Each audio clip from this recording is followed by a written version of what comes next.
Muy buenos días, mis queridos hermanos, mis queridos amigos. Un nuevo día más, otro día más de esta semana que estamos todavía comenzando. Es nuestro segundo día de la semana y hoy pues vamos a reunirnos para estudiar la palabra de Dios, para profundizar en el estudio de la lección de escuela sabática, como hemos venido haciendo todos estos días. El día de hoy, lunes 29 de mayo, estudiaremos la vieja mentira de la inmortalidad. Antigua mentira, desde el mismo comienzo que Satanás intenta siempre que los seres humanos la creamos. Pero antes de comenzar, vamos a tener una corta oración. Amante Padre que estás en los cielos, gracias mi Señor y mi Dios porque nos has regalado este precioso día, otro día más que tenemos en esta tierra gracias a tu bondad y a tu misericordia. Padre, solicitamos la presencia de tu Santo Espíritu con nosotros, suplicamos que Él esté con nosotros aquí para dirigirnos, para que abra nuestra mente y nuestro corazón, que podamos entender, que ablande ese corazón de piedra que tenemos y podamos no solamente comprender, sino aceptar el mensaje que tú tienes para nosotros y que mediante su poder podamos también ser capacitados para vivirlo. Dirígenos, Padre, en este estudio, te lo rogamos todo en el nombre de Cristo Jesús. Amén. Muy bien. La antigua mentira, esa vieja mentira de la inmortalidad. En Apocalipsis capítulo 16, y en los versículos del 13 al 14, dice de la siguiente manera: y vi salir de la boca del dragón y de la boca de la bestia y de la boca del falso profeta 3 espíritus inmundos a manera de ranas, pues son espíritus de demonios que hacen señales y van a los reyes de la tierra por todo el mundo para reunirlos a la batalla de aquel gran día del Dios Todopoderoso.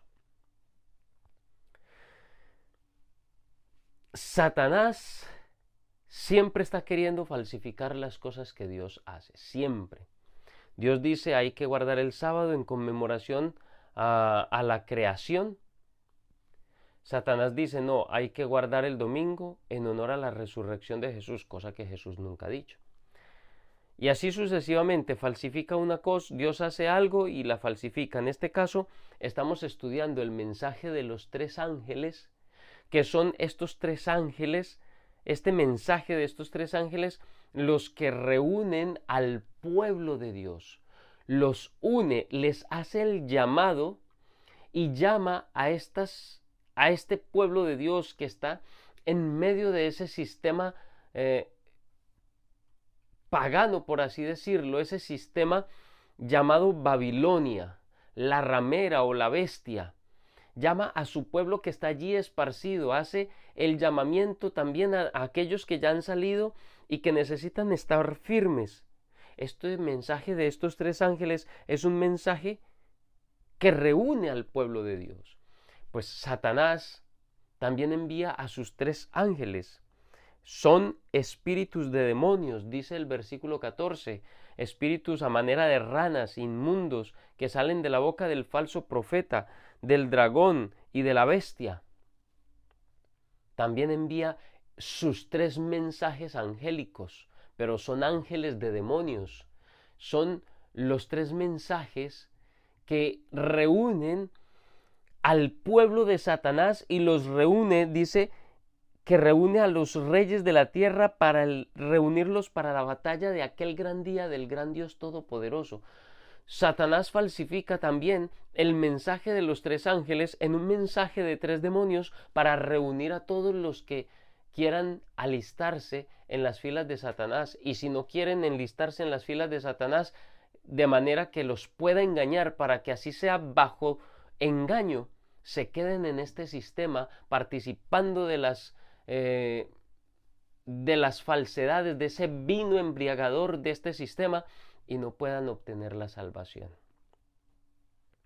Apocalipsis 18:2 dice: y clamó con potente voz diciendo: ha caído Babilonia, y se ha hecho habitación de demonios, guarida de todo espíritu inmundo, y albergue de toda ave inmunda y aborrecible.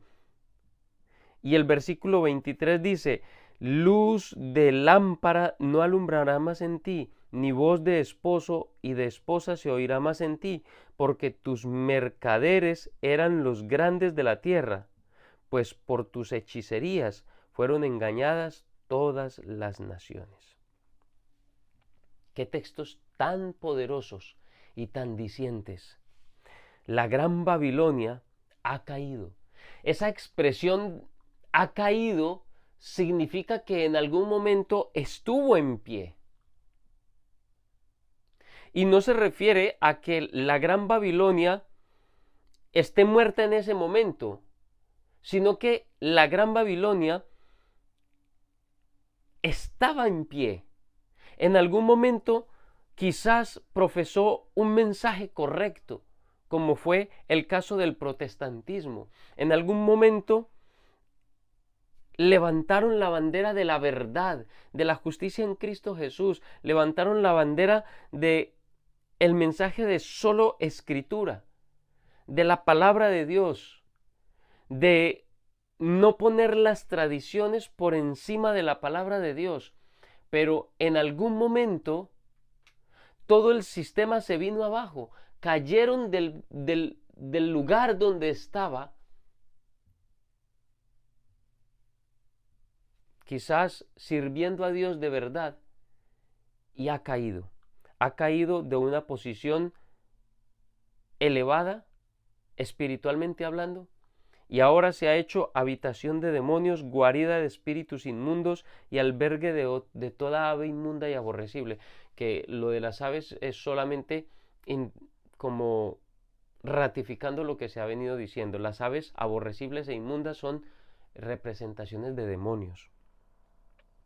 Estas expresiones como habitación de demonios, espíritus de demonios, hechicerías, lo único que hacen es nos indican que hay una actividad demoníaca en medio de este sistema. Hay actividad de demonios que están trabajando diligentemente para engañar a todas las personas de toda tribu, pueblo, raza y lengua. No es de extrañar entonces que se nos advierta que, por ejemplo, uno de los grandes engaños de los últimos tiempos será la inmortalidad del alma. Ese es uno de los grandes engaños. Y hay un texto de Ellen White que quiero compartir con ustedes, donde ella menciona cuáles serán esos dos grandes engaños del final de los tiempos, o sea, de nuestros tiempos en los que estamos viviendo ahora.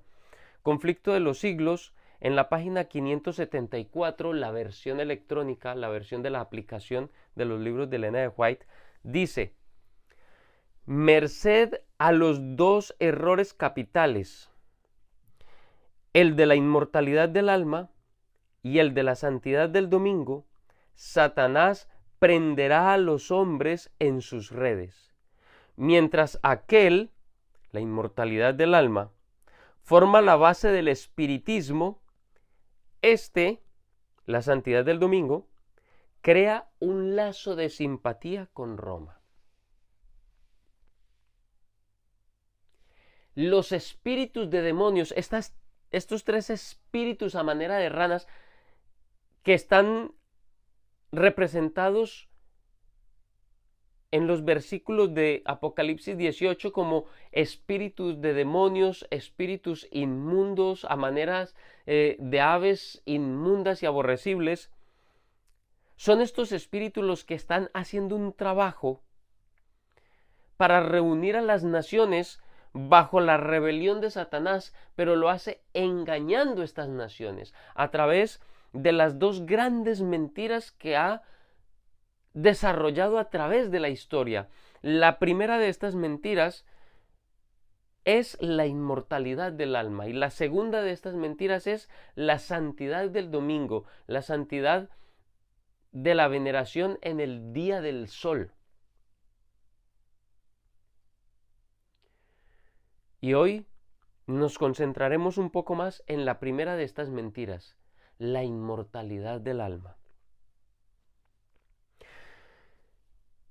Por supuesto, es muy fácil ver que en la actualidad este concepto de la inmortalidad del alma está muy arraigado básicamente en todas las culturas y religiones del mundo.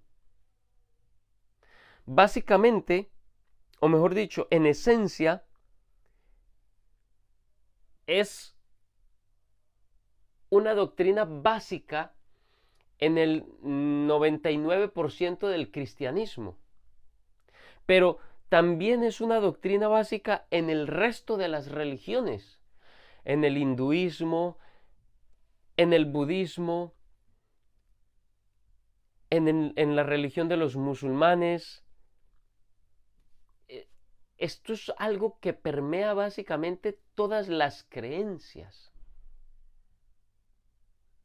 Y hoy vemos cómo en las religiones la inmortalidad del alma se vuelve algo básico de sus creencias.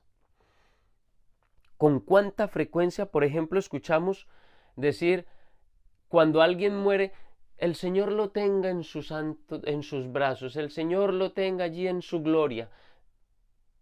Porque los cristianos en general consideran que al morir el alma de la persona, un alma que no existe, el alma de la persona o va al cielo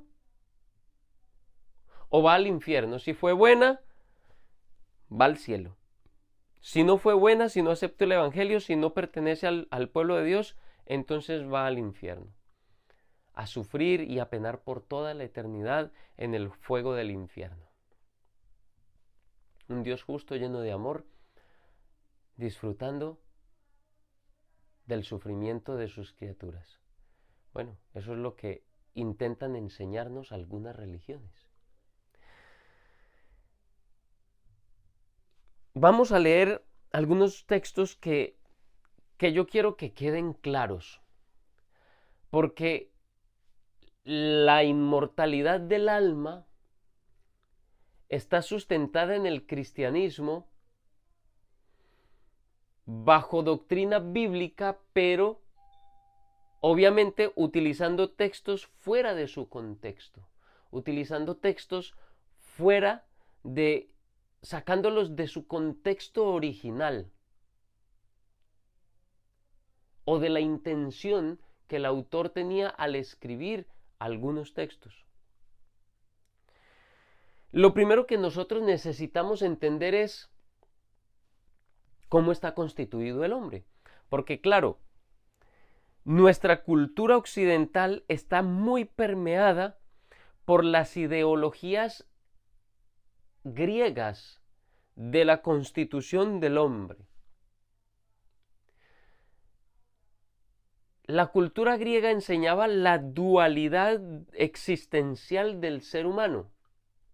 Es decir, el ser humano se compone de un cuerpo físico que es intrínsecamente malo y de un alma inmortal que habitaba como prisionera de ese cuerpo imperfecto, intrínsecamente malo. Pero esta alma inmortal que estaba dentro, encarcelada en el cuerpo, era intrínsecamente buena. Y por ende, a la hora de la muerte lo que ocurría era que el alma se estaba liberando de su cárcel. Pero era un ente consciente, capaz de hablar, de comunicarse con los vivos, capaz de pensar y de tener, o sea, conservaba todas las capacidades superiores del ser humano.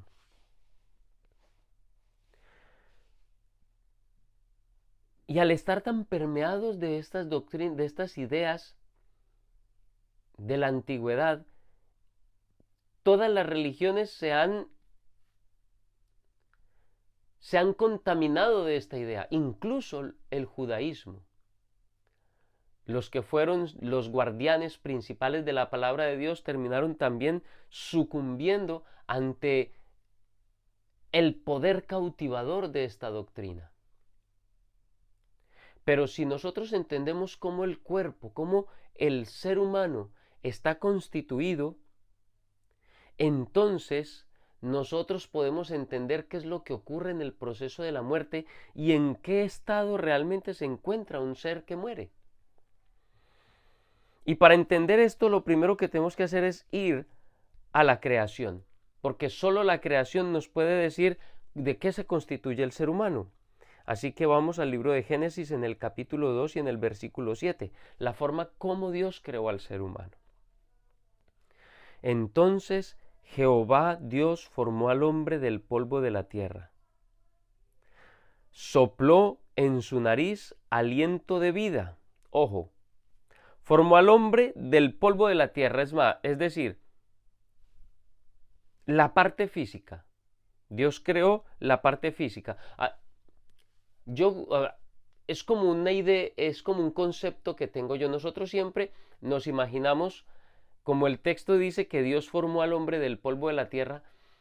Incluso algunos predicadores, y yo mismo en algún momento lo he dicho, pero con el tiempo he ido como visualizando un poco mejor, y siempre vemos al ser humano como un muñequito de barro, como si hiciésemos un muñeco de arcilla, y después Dios sopla y por arte de magia el ser humano aparece tal cual como nosotros estamos ahora.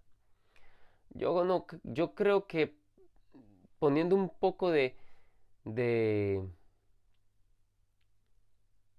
no sé, como de lógica en la situación, esto es una idea mía, considero que cuando Dios terminó de formar al hombre del polvo de la tierra, lo formó así tal cual como estamos nosotros ahora, el cuerpo, pero inerte, no un muñeco de barro, sino el cuerpo así, tal cual, con su color, con cada parte, con cada órgano, en su situación, en su puesto, y tal cual. Y luego sopló en su nariz aliento de vida. Y entonces ese cuerpo sigue diciendo, y fue el hombre un ser viviente.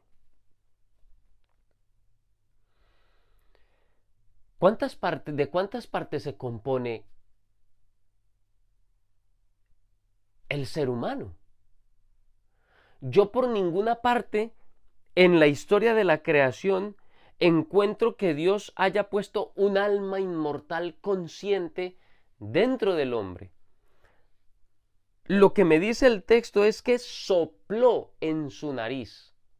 Aliento. En hebreo es la palabra ruach, que significa literalmente viento o aire.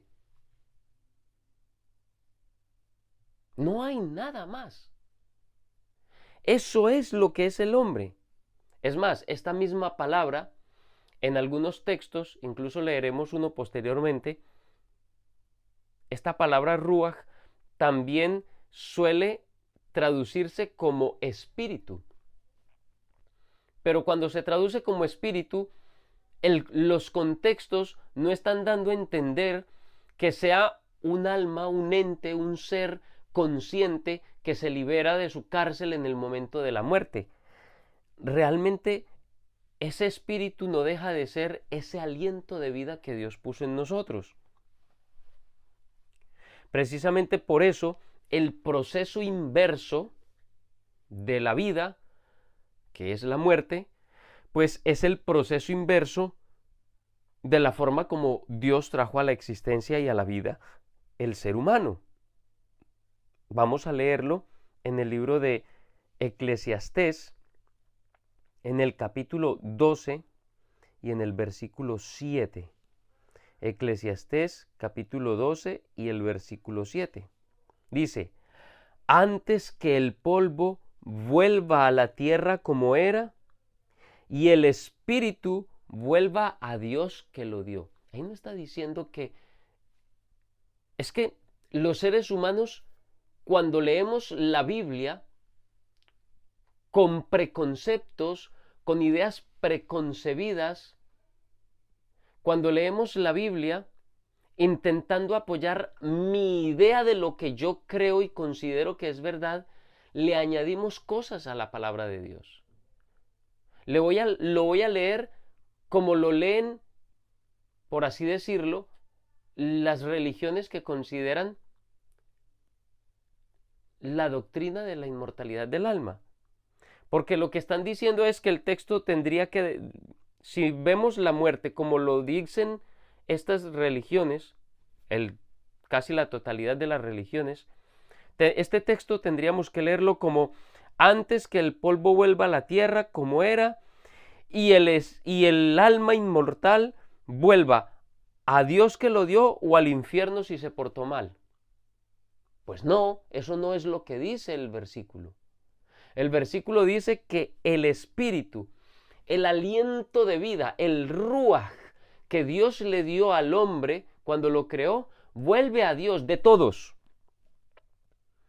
tanto de buenos como de malos, tanto de Calígula como de Hitler, como de Napoleón Bonaparte, como de Adán, como de Eva, como de Elías, como el de cualquiera de los seres humanos.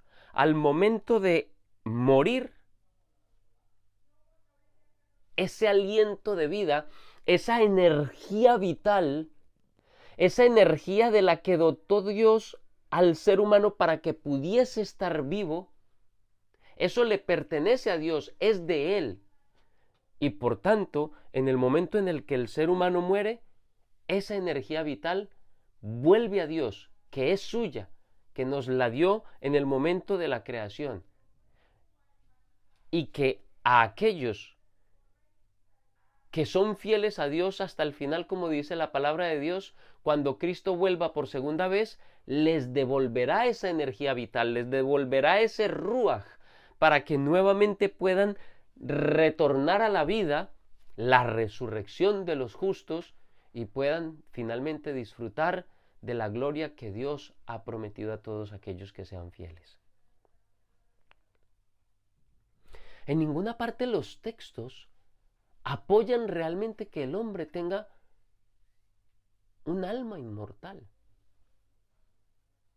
Y cualquier otro texto que nosotros leamos en la Biblia, sobre todo aquellos que pueden llegar a ser algo confusos, algo que pueden estar aparentemente queriendo decir otra cosa, tenemos que leerlos a la luz de estos que son la base de todo el resto de la Biblia.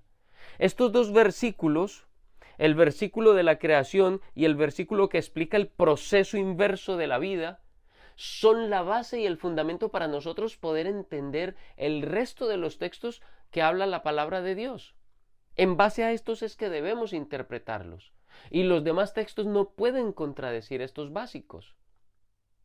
Así que, si alguien interpreta un texto diciendo que es que el ser humano tiene un alma inmortal, que es consciente, que puede alabar a Dios, puede adorar a Dios, puede comunicarse con los vivos, sigue teniendo conciencia, capacidad de pensamiento, de raciocinio y de espiritualidad, un ente inmortal, espiritual fuera e incorpóreo, fuera del cuerpo. Cualquiera que interprete cualquier otro texto de esta manera está directamente invalidando lo que se dice en estos versículos. Y la Biblia no puede contradecirse. Es una sola unidad, donde cada uno de los autores lo único que hace es confirmar al anterior. Y además de confirmar a los anteriores, si hay una nueva luz, pues da esa nueva luz, cuya nueva luz tampoco contradice ninguna de la luz anterior. Muchas religiones son muy olímpicas en sacar una nueva luz, pero esa nueva luz contradice la anterior y entonces, ay no, nos equivocamos, vamos a modificar esto y entonces, no. Cualquier nueva luz que Dios envía, lo único que hace es añadir esa nueva luz al conocimiento para, en caso de ser necesario, para la salvación del hombre, pero nunca contradice la luz anterior. Así que estos dos textos son base, son básicos sobre los que debemos construir este concepto de la inmortalidad del alma, o la no inmortalidad del alma. Porque como adventistas sabemos que no existe un alma inmortal. Y estos versículos pues nos los están confirmando, nos está confirmando que esa supuesta alma inmortal, ese supuesto ente inteligente y consciente que vive atrapado en el cuerpo, realmente no existe. El alma realmente somos nosotros. Nosotros mismos como seres humanos completos, el cuerpo unido a ese soplo de vida, a esa energía vital que Dios le otorgó al ser humano en el momento de la creación, esa unión de esas dos partes, solo dos, no tres, esas dos partes unidas forman lo que se conoce como un alma. Esa es el alma, un alma viviente.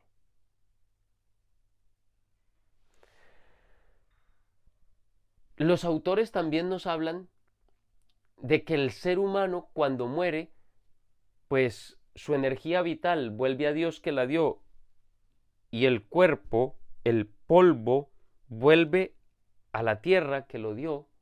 Entonces el estado de la persona al momento de morir es un estado inconsciente. Jesús llamó o comparó a la muerte con un sueño.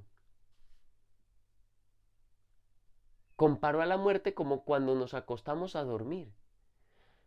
Y el dormir es un estado inconsciente.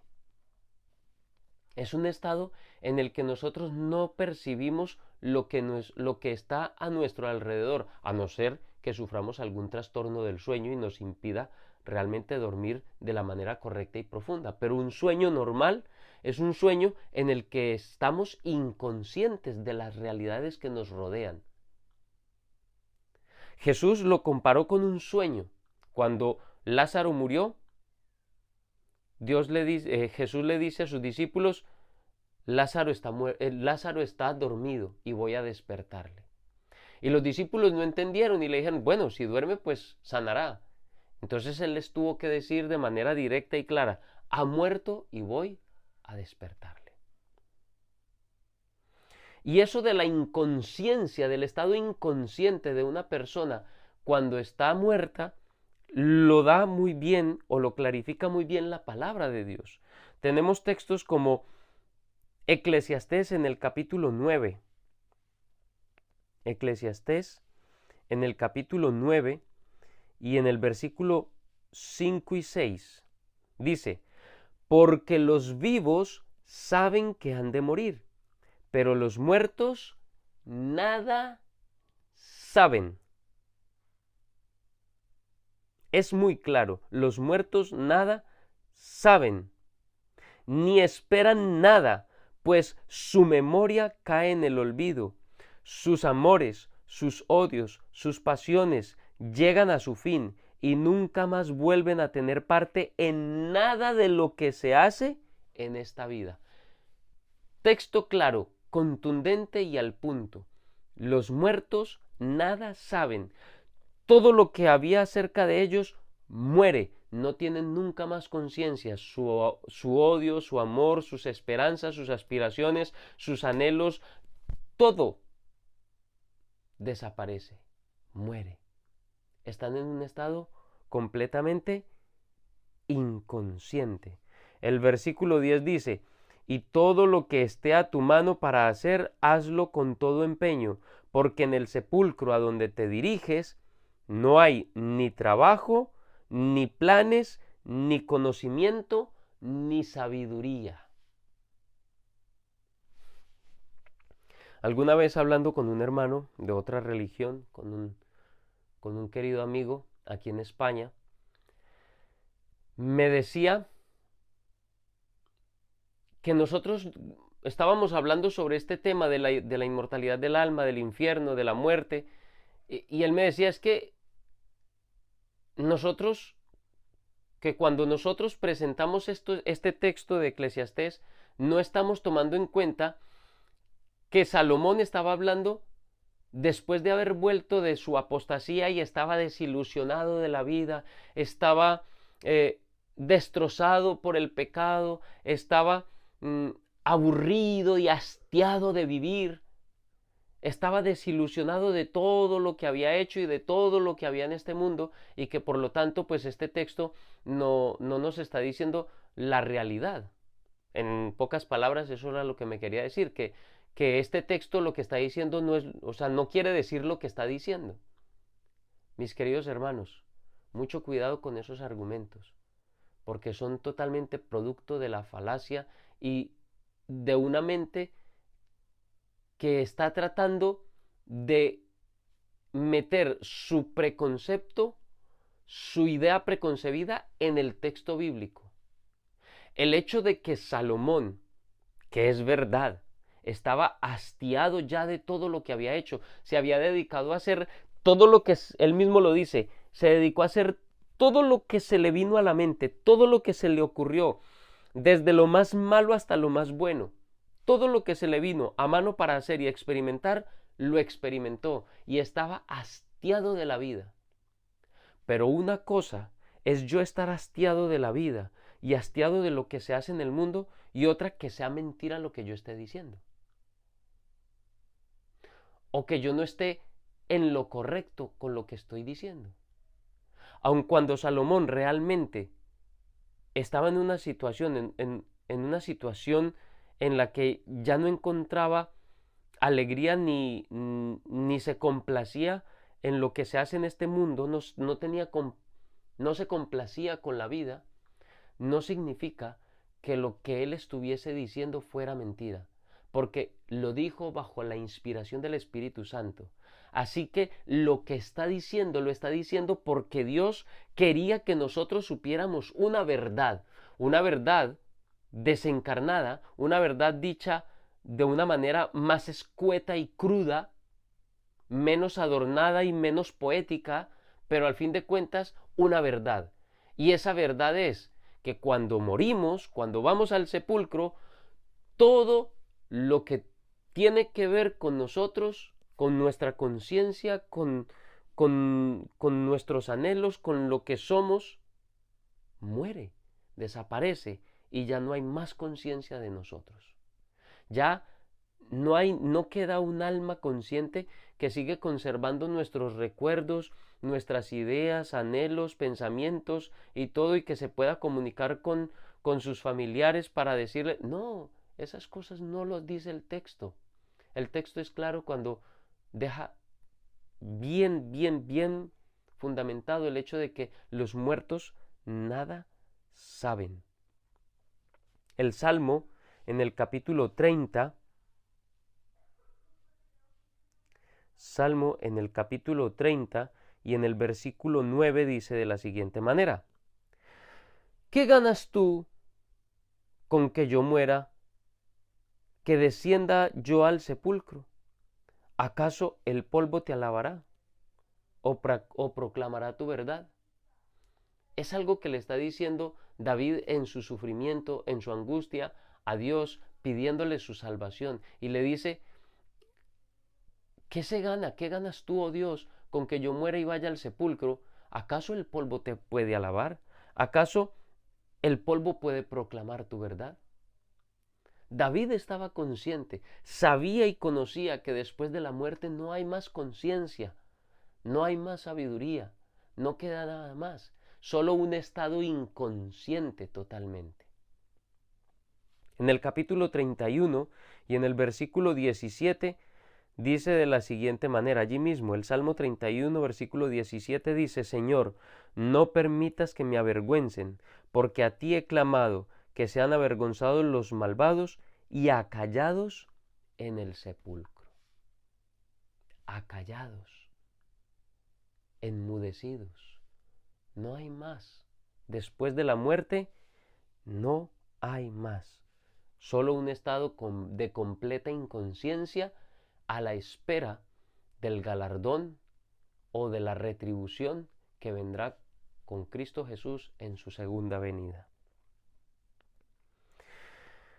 Job, en el capítulo 25, en el capítulo 19, los versículos del 25 al 27 dice, yo sé que mi Redentor vive y al fin se levantará sobre el polvo, y después de deshecha esta mi carne, después de deshecha esta mi piel, en mi carne he de ver a Dios, al cual veré por mí mismo. Mis ojos lo verán, y no otro, porque mi corazón desfallece dentro de mí. Primera de Tesalonicenses 4, 16 y 17 dice, porque el Señor mismo con voz de mando, con voz de arcángel y con trompeta de Dios descenderá del cielo y los muertos en Cristo resucitarán primero. Luego nosotros los que vivimos, los que hayamos quedado, seremos arrebatados juntamente con ellos a las nubes para recibir al Señor en el aire y así estaremos para siempre con el Señor. Mis queridos hermanos, estos textos son claros. Cuando Cristo Jesús venga, va a resucitar a los muertos. ¿Qué sentido tiene que Cristo venga a resucitar a los muertos si ellos ya están en el cielo y han recibido su galardón? Están en un estado glorificado, en un estado inmortal, con toda su conciencia. ¿Qué sentido tiene devolver a los muertos que se fueron al infierno, que ya están allí sufriendo, su alma está allí ya sufriendo? ¿Qué sentido tiene que vuelva porque los impíos volverán a resucitar después del milenio? ¿Qué sentido tiene volverlos a traer a la existencia en su cuerpo para volverlos a mandar al infierno? O sea, no contento con que su alma sufra, el Dios en el que ellos creen supuestamente de misericordia y de amor, no solo contento con que su alma está sufriendo quemándose en el infierno, sino que ahora los tiene que devolver para que les devuelva el cuerpo, para que ahora vuelvan otra vez al infierno, para que ahora ya no sufra solo su alma, sino que también sufra su cuerpo. Mis queridos hermanos, creo que necesitamos ser conscientes de la manera como el mundo religioso está interpretando la palabra de Dios. Es completamente incoherente. Es evidente que se interpreta la palabra de Dios inyectándole mis ideas y mis preconceptos. No estudiamos la palabra de Dios para permitir que ella sea la que nos diga la verdad, sino que buscamos y estudiamos la palabra de Dios buscando apoyo a mi verdad, a lo que yo conozco, lo que yo considero que es mi verdad. Algunos incluso han querido enseñar que Jesús enseñó la inmortalidad del alma y sacan como argumento la parábola del rico y Lázaro. Pero hay que tener en cuenta dos cosas.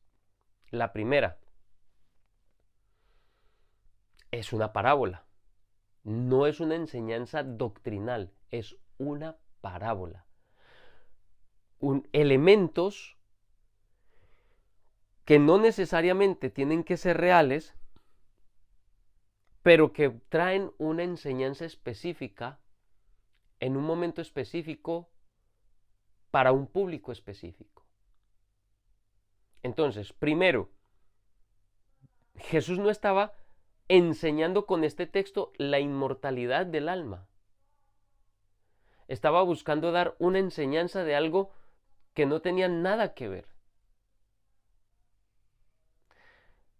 Y lo segundo que tenemos que tener en cuenta con esta parábola es que ni siquiera es una parábola de Jesús, es una parábola egipcia. Que los judíos, después de que se dejaron contaminar con el helenismo, con las ideas griegas, y adoptaron también ellos el concepto de la inmortalidad del alma, y queriendo enseñar el concepto del sufrimiento en el infierno, entonces adoptaron esa parábola de los egipcios, pero lo enseñaban totalmente diferente a como Cristo la presentó en su palabra, en los evangelios. Para ellos, la parábola original no como la enseñaban los egipcios, sino la parábola tal cual como la enseñaban los judíos después de que la robaron, por decirlo así, la tomaron prestada de los egipcios y le pusieron las modificaciones que ellos consideraban necesarias. Ellos en la parábola original, Lázaro, por decirlo así, le ponían quizás otro nombre, el que era pobre, lleno de llagas y mendigaba en la puerta del rico, él era el que se iba para el infierno, porque ellos consideraban que la persona que estaba llena de lepra y que suplicaba por ayuda, era porque Dios lo estaba castigando, era porque había sido una persona mala y le habían caído todas esas calamidades por su maldad. Y como era tan malo, entonces además de sufrir en la tierra, entonces también se tenía que ir a sufrir al infierno. Y el rico, como había sido bendecido por Dios, significaba que era que Dios lo amaba mucho y entonces él era el que iba para el seno de Abraham. Así que Jesús, conociendo, porque era muy popular, conociendo esta parábola, que era tan popular entre los fariseos, entre el grupo de líderes del pueblo de Israel, entonces tomó su propia parábola, su propia versión de la parábola y se las volteó para dar a entender una enseñanza clara. Y es que la salvación no tiene nada que ver con que tú seas pobre, con que tú estés enfermo o con que tú seas rico o con que tú seas muy próspero. La salvación tiene que ver con el arrepentimiento y el aceptar a Cristo Jesús como nuestro Salvador personal. Y entonces les invierte la parábola y pone al rico yendo al infierno y a Lázaro, al pobre, al que tenía las llagas, yendo al seno de Abraham.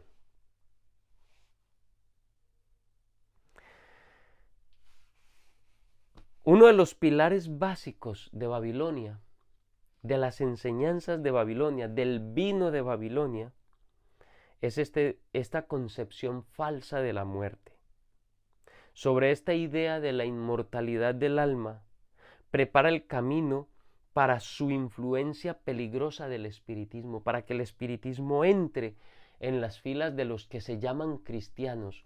Y así, cuando él prepare su último gran engaño, cuando empiecen a aparecer supuestos familiares muertos, cuando empiecen a aparecer supuestos santos, apóstoles, y cuando supuestamente aparezca el supuesto Jesús que ha retornado y enseñe que Dios realmente cambió del sábado al domingo, el mundo estará preparado para comerse y tragarse todo el engaño, porque han creído en la gran mentira de la inmortalidad del alma. Y claro, se me apareció mi abuelita que era tan santa y me dijo, es que el Señor me ha contado y me ha ratificado que el día domingo fue designado por el Señor como el día de guardar, y que el sábado era solo para los judíos, aun cuando la palabra de Dios en Marcos 2:27 dice que el sábado fue hecho para el hombre, no para los judíos, para el hombre.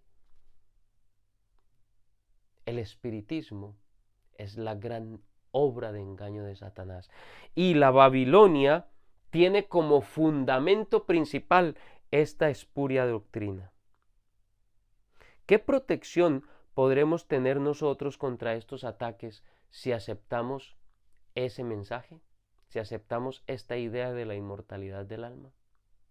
¿Qué protección podremos tener contra los sofismas y el vino de Satanás, el vino de la Babilonia, el vino de la ramera, si no tenemos conocimiento de lo que realmente dice la palabra de Dios acerca de este tema?